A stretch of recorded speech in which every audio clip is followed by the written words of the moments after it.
If there's one thing I've learned about people who crave power, it's this: they hate boundaries they can't cross. And if there's one thing Karen, our local HOA tyrant, hated more than anything else, it was my wife. Not because my wife ever disrespected her, or even spoke to her unnecessarily, but because my wife understood boundaries better than anyone, and Karen couldn't stand the fact that someone wouldn't roll over for her so-called authority. Let me give you a little background. My wife and I own a small lake cabin about 45 minutes outside the city. It's our escape. Quiet weekends, fishing off the dock, grilling under the pines, no HOA drama. Or so we thought. Unfortunately, the private road running past the lake, and technically the common grounds near the water, fell under the jurisdiction of an HOA. Not ours. Not one we joined voluntarily. One we inherited by proximity when a bunch of suburban busybodies decided to formalize their little lake committee into a full-blown association. We didn't live there full-time, so we didn't think much of it until Karen showed up. Karen wasn't elected. She wasn't appointed. She simply declared herself the enforcer, clipboard in hand. Sour expression locked in place. She made it her mission to police anything and everything within shouting distance of her golf cart. Whether it was legal or not didn't seem to matter. And trust me, it wasn't. At first, it was small things. A passive-aggressive note on our gate about proper vegetation maintenance. A knock on the door warning us about approved dock colors. My wife handled it with polite indifference, thanked her for her concern, and went right on living her life. But that wasn't enough for Karen. You see, we weren't just ignoring her nonsense. We were thriving in spite of it. Our cabin looked better than ever. Our yard was neat, but natural. Our dock was freshly stained, in compliance with actual county regulations, not Karen's imaginary ones. And every time Karen tried to assert control, my wife met her with a calm, legal rebuttal. Karen would sputter about community standards. My wife would calmly hand her a copy of state property law, highlighting exactly why she was wrong. It drove Karen insane. Things escalated when Karen started pushing for inspections, not of the HOA common areas, of individual properties. She wanted access to cabins, sheds, docks, porches, claimed it was necessary for insurance liability. My wife laughed out loud the first time Karen tried it. "You're not stepping foot on my property," she told her, voice steady as bedrock. "And if you try, you'll be trespassing, HOA badge or not." Karen turned beet red, threatened fines, threatened legal action, threatened to report us to the board, as if we owed them anything. My wife didn't flinch. Instead, she printed out a formal cease and desist, had it notarized, and hand-delivered it to Karen's mailbox. Karen responded by driving her golf cart slowly back and forth in front of our cabin for 3 days straight. It would have been funny if it weren't so pathetic. One Saturday morning, Karen upped the ante. She arrived with 2 of her HOA cronies, clipboard warriors like herself, armed with digital cameras and smug grins, and announced, loud enough for half the lake to hear, that she was conducting a mandatory compliance inspection of our cabin.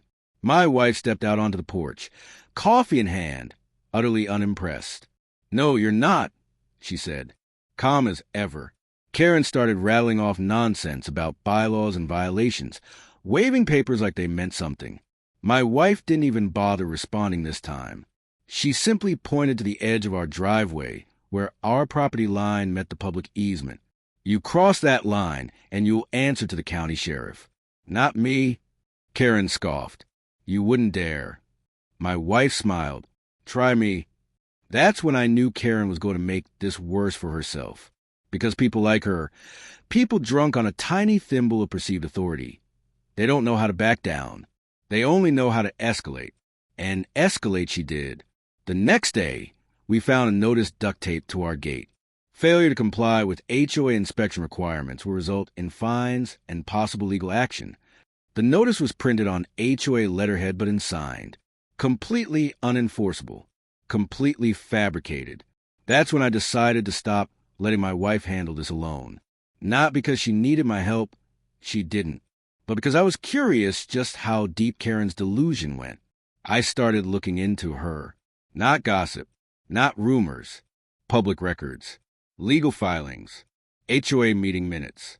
And what I found, well, let's just say Karen wasn't the first neighborhood she'd terrorized.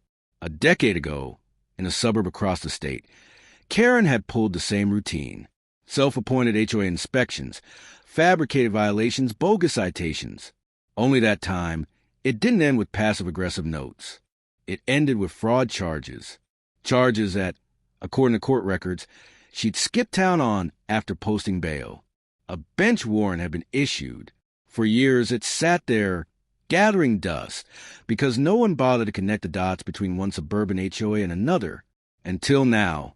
My wife and I sat on the porch that evening, watching the sun dip below the pines, sipping wine while Karen circled like a vulture. I told her what I'd found. She just smiled. Let her come back, my wife said. Let's see how this ends.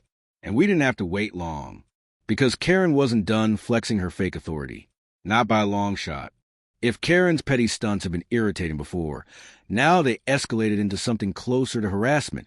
The following weekend, she showed up again, this time with backup. 2 more HOA board members in tow, both cut from the same cloth. Self-important, smug, and drunk on whatever sliver of neighborhood authority Karen had convinced them they wielded. They didn't come quietly. They arrived in a convoy of golf carts, making a show of parking right at the edge of our driveway, clipboards in hand, phones at the ready to document violations, as Karen so helpfully put it. My wife watched from the porch, stone-faced, coffee in hand, unbothered. Me? I stayed just inside, phone recording through the screen door. I had a hunch this footage might come in handy. Karen strutted up to the property line, like a sheriff in an old western. We've documented multiple violations, she announced loud enough for the neighbors to hear. Failure to comply will result in escalated action by the association. My wife didn't even blink. State the violations, she said, calm as ever. Karen blinked first.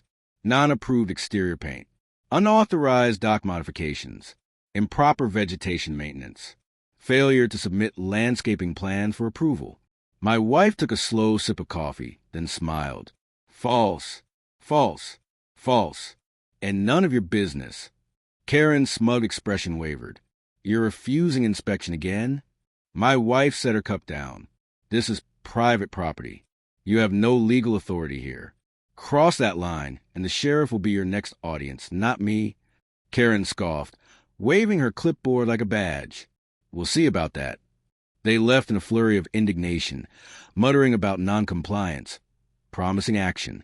Sure enough, the next morning, another notice appeared. This one more official-looking HOA letterhead, threats of escalating fines, and the ominous phrase, failure to comply may result in forced access pending legal review.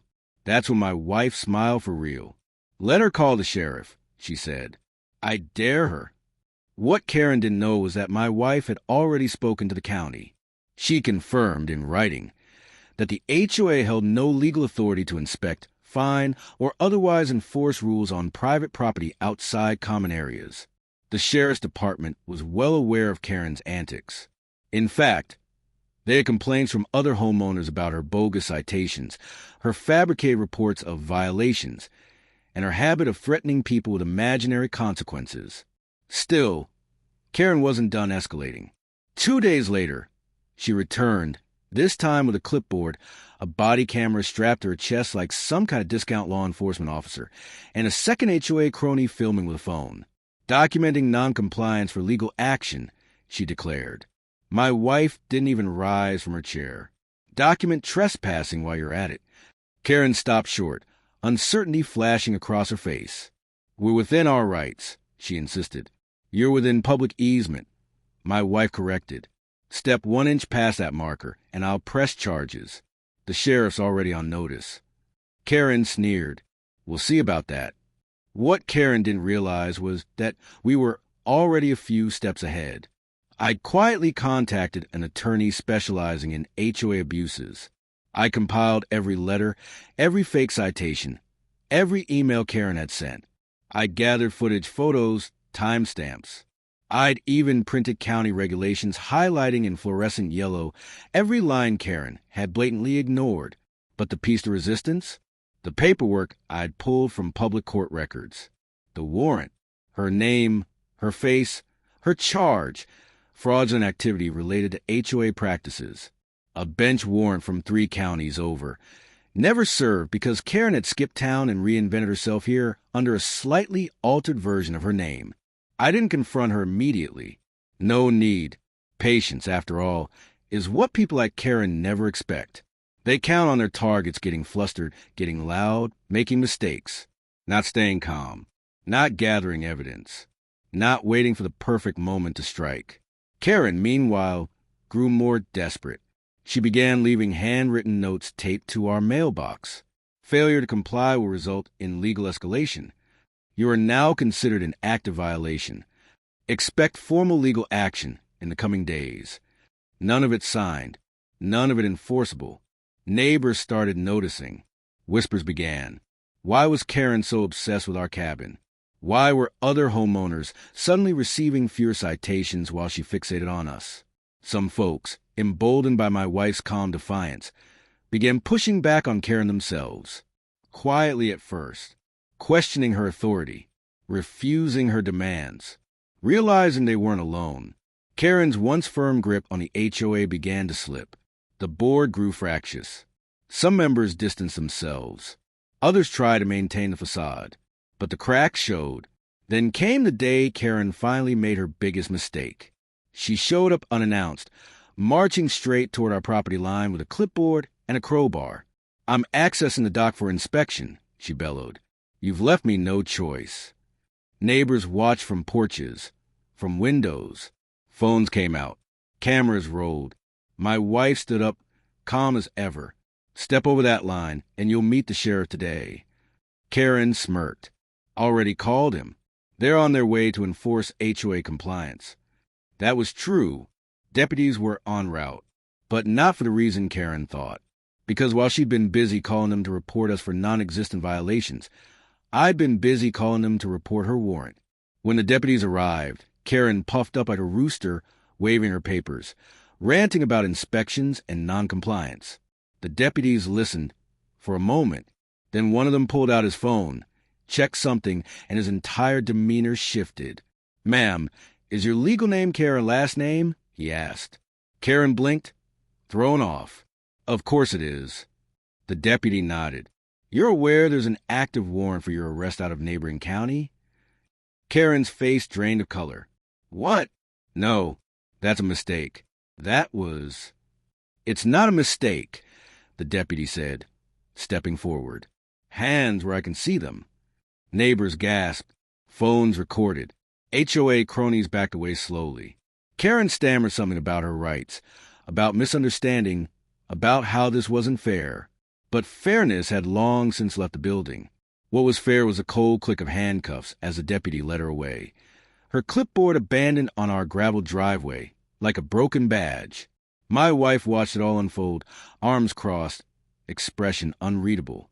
When Karen was finally loaded into the patrol car, my wife turned to the nearest neighbor. "Guess we won't have to worry about surprise inspections anymore." The neighbor laughed. "Looks like the HOA just got inspected themselves." For most people, getting hauled off by the sheriff would have been enough to learn their lesson. Not Karen. Even with her HOA clipboard lying in the dirt, even with neighbors filming her public humiliation, even with handcuffs clamped on her wrists as she stammered about bylaws and regulations, Karen somehow believed this wasn't over. That's the thing with people like her. They don't just crave control. They believe they're owed it. They can't comprehend losing face because, in their minds, they're always a victim. But what Karen didn't realize was that she hadn't just embarrassed herself. She'd set off a chain reaction. The moment those deputies confirmed her warrant, her carefully constructed house of cards began collapsing. That warrant wasn't just some old parking ticket or minor citation. It was tied to a fraud investigation. Years back, in another HOA across the state, Karen had pulled the same stunts. Fake violations, falsified inspections, pocketing compliance fees from frightened homeowners who didn't know their rights. When the authorities caught wind of it, she skipped town, changed her last name slightly, and wormed her way into our sleepy lakeside community. That arrest didn't just reopen her old case. It opened a floodgate. The sheriff's department launched a full investigation into her activities here. They pulled records, interviewed neighbors, subpoenaed HOA documents. And guess what? Karen's petty harassment wasn't just annoying, it was illegal. False notices, forged signatures, fictitious fines. She'd been manufacturing violations, threatening legal action she couldn't take, and in some cases, coercing homeowners into paying to make it go away. Classic HOA extortion under the guise of neighborhood improvement. As the investigation unfolded, the true scope of her audacity came to light. She wasn't just targeting us. Several other homeowners stepped forward with similar stories. One elderly couple had forked over hundreds for mandatory repairs Karen claimed the HOA demanded. Another family had been threatened with eviction from property they owned outright if they didn't remove a fence Karen decided was unsightly. She left a trail of fear disguised as authority, and now all of it was unraveling. Meanwhile, our cabin returned to peace. No more duct tape notices. No more slow-rolling golf carts blocking the driveway. The HOA board, or what was left of it, went radio silent. Most of them had no clue about Karen's past. Some had been duped just like the rest of us. Those who had blindly followed her lead were now lawyering up, trying to distance themselves from her sinking ship. Karen posted bail within 48 hours.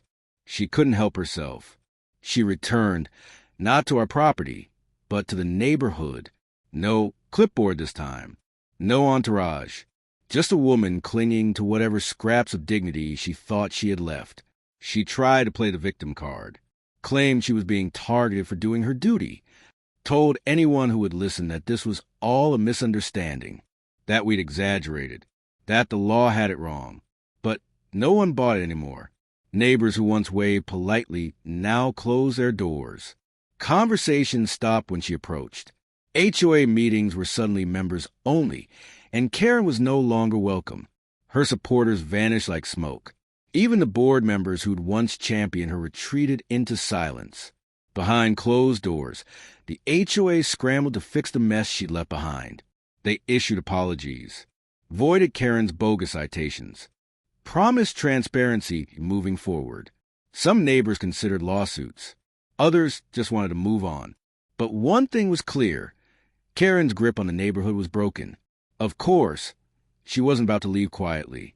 A week after her release, she filed a formal complaint against us, accused us of harassment, claimed we'd orchestrated her downfall out of spite, that we'd manipulated the system, fabricated evidence, turned the neighborhood against her. She demanded damages, demanded public apologies, demanded, hilariously, that we be fined for disrupting HOA operations. Our lawyer laughed out loud, reading her complaint. "This isn't even worth paper," he said. "Let's not respond. Let's let the courts handle it." The courts did handle it, dismissed with prejudice. Not only was Karen's claim baseless, but it highlighted her ongoing refusal to accept reality. Worse for her, it gave the prosecutor more fuel to show a pattern of harassment and abuse of authority. The final nail came from the county itself. During the investigation, auditors found discrepancies in HOA financials tied directly to Karen's actions. Funds missing, payments unaccounted for, invoices that never existed except on her laptop, fraud charges stacked higher. Her bail was revoked. This time, when they took her in, there were no golf carts waiting, no neighbors watching, just silence.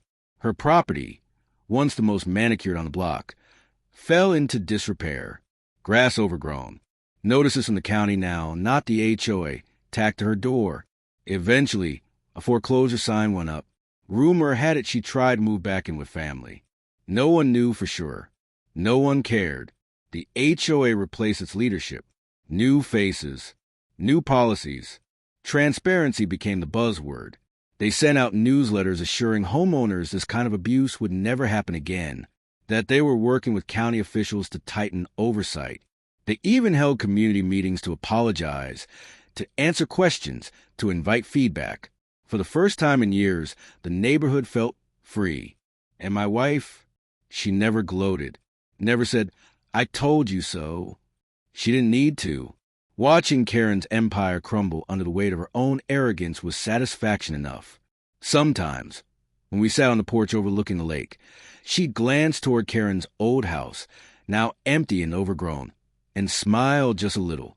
"Boundaries matter," she'd say, and I'd nod, because some people need to learn that lesson the hard way. When Karen was finally locked up for good, it felt like the neighborhood exhaled. Not just us, not just the people she'd targeted with her fabricated citations and bogus violations. The entire lakeside community seemed to breathe easier. A dark cloud lifted. The passive-aggressive glares, the threatening letters, the manufactured HOA drama, it was all gone. And in its place, quiet, peace, a sense of normalcy none of us realized we'd been missing. Karen's downfall wasn't a single moment. It wasn't the arrest alone. It wasn't even the fraud charges or the foreclosure. It was death by 1,000 cuts, each one inflicted by her own arrogance. She had spent years crafting this persona of invincibility, the HOA queen, the rule enforcer, the untouchable authority. But once the cracks showed, once people realized she could bleed like the rest of us, the whole illusion collapsed. The HOA, desperate to salvage what little credibility it had left, began damage control immediately. They held emergency meetings, this time without Karen at the helm barking orders. They dissolved the old board. New leadership stepped in, actual adults with an understanding of both law and basic human decency. They sent out formal letters of apology to every homeowner who had been wrongfully cited, harassed, or fined under Karen's fabricated compliance violations. My wife and I received one of those letters, along with an offer. Free HOA dues for the next year, waived as a gesture of goodwill. We declined, not because we didn't appreciate the gesture, but because it felt cleaner to wash our hands of the HOA entirely. We filed paperwork to formally disassociate our cabin from the association's jurisdiction, citing the documented abuses and legal fallout. The county approved it. Our property was no longer under HOA oversight. Our lake cabin was finally, officially, truly ours. The irony wasn't lost on us. Karen had tried so hard to force her way onto our property. In doing so, she forfeited her own home and destroyed the very HOA she'd used as a weapon. If she hadn't been so obsessed with control, she might still have her house, her reputation, and her freedom. Instead, she had court dates and a rap sheet. Neighbors who'd once cowered now thrived. People repainted their docks without fear of phony fines. Kids chalked sidewalks without worrying about neighborhood standards. Lawns grew a little wilder, flower beds a little brighter. The neighborhood stopped feeling like a subdivision and started feeling like a community again. One afternoon, I noticed something poetic. Karen's old house, now abandoned, had a sign in the window. Inspection failed. Condemned until further notice. The county had deemed it unsafe after months of neglect. Roof rot, foundation cracks, overgrown lot. A literal warning posted for anyone to see. The woman who'd weaponized inspections had failed the ultimate one herself. My wife laughed when she saw it. Guess karma finally got around to her paperwork. We didn't gloat. Not publicly. There was no need. The neighborhood knew what had happened. They'd seen the golf cart parades, the confrontations, the arrests. They watched Karen's empire crumble, piece by piece. And in the end, it wasn't just about one woman's downfall. It was about reclaiming peace, reclaiming boundaries, reclaiming common sense.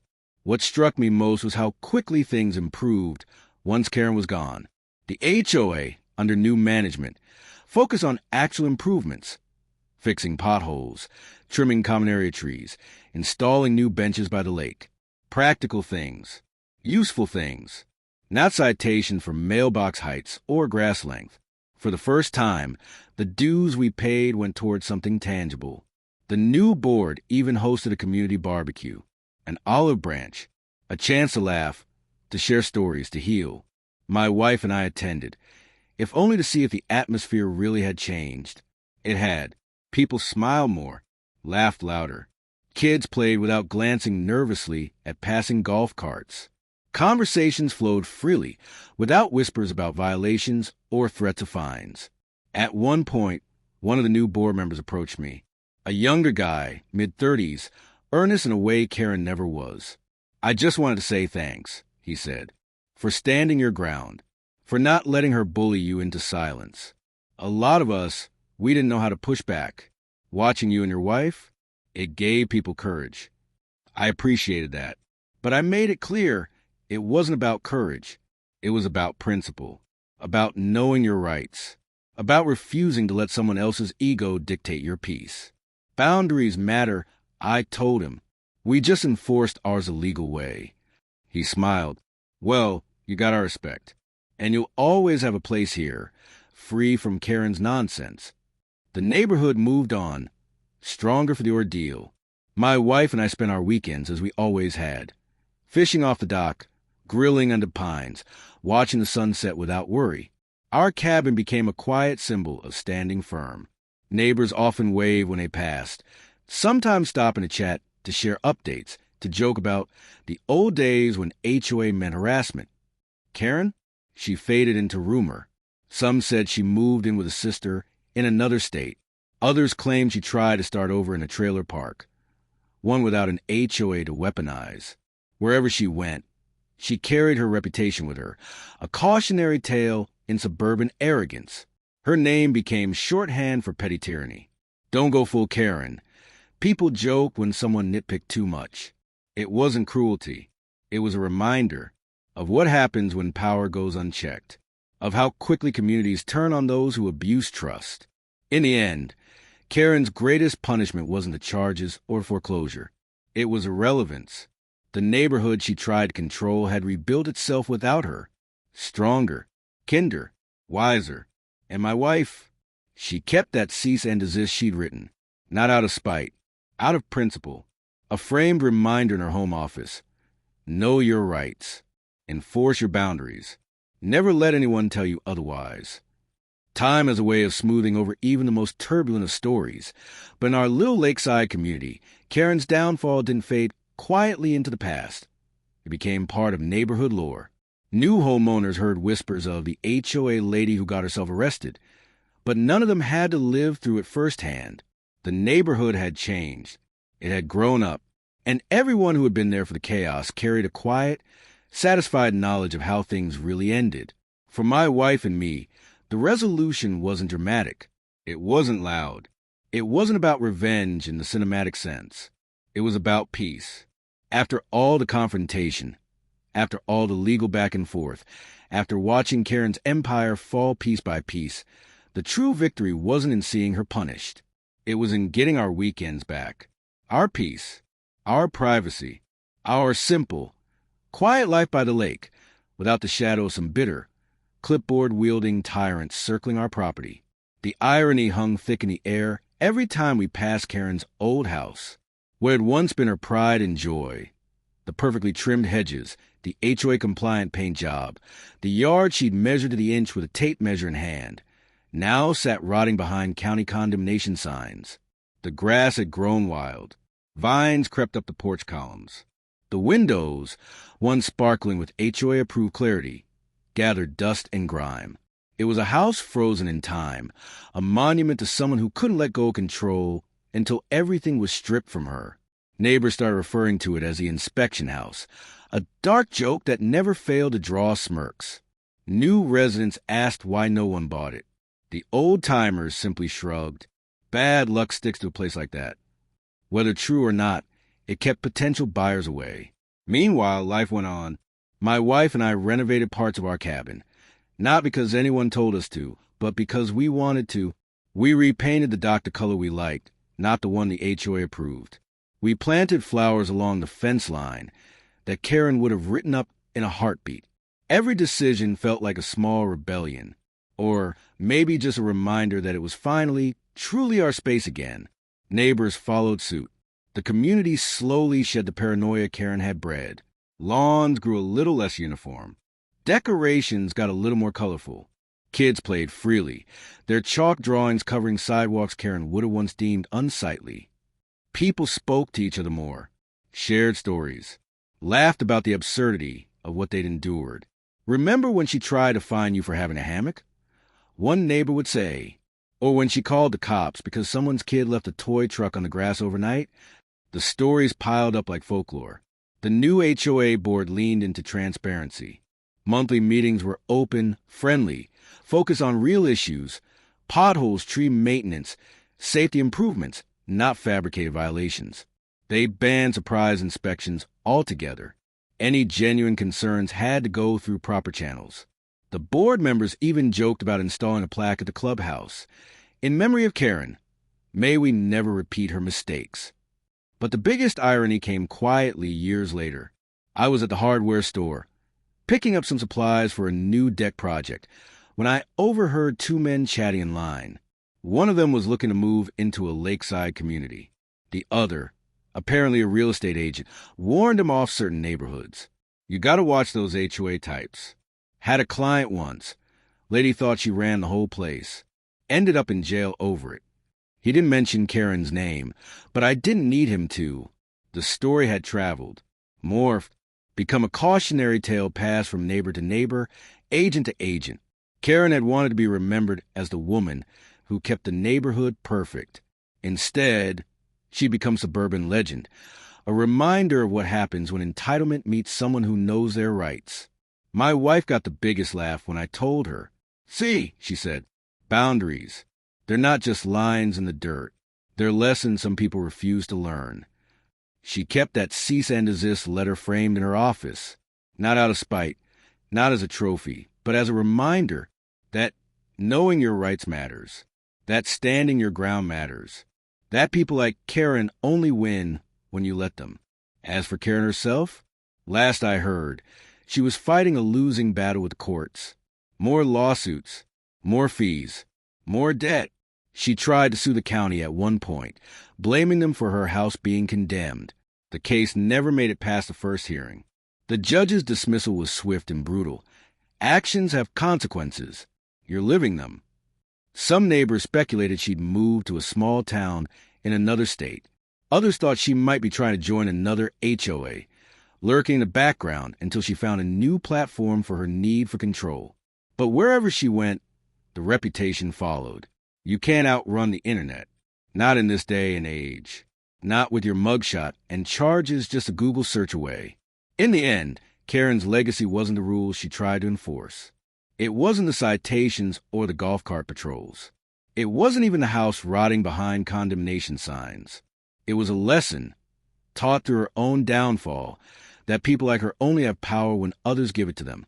And once you take it back, there's nothing left for them to stand on. The lake remains peaceful now. The sun still sets golden over the water. My wife and I still sit on our porch, coffee in hand, watching the ripples stretch across the glassy surface. Every so often, a neighbor will wander by, wave, and share a quiet joke about HOA nonsense. But there's no malice in it anymore. Just shared relief, shared understanding, shared freedom. And in the distance beyond the trees, that old condemned house stands silent, a monument to arrogance, crumbling one shingle at a time. Proof that boundaries matter. Proof that patience wins. Proof that sometimes karma just needs a little paperwork to finish the job.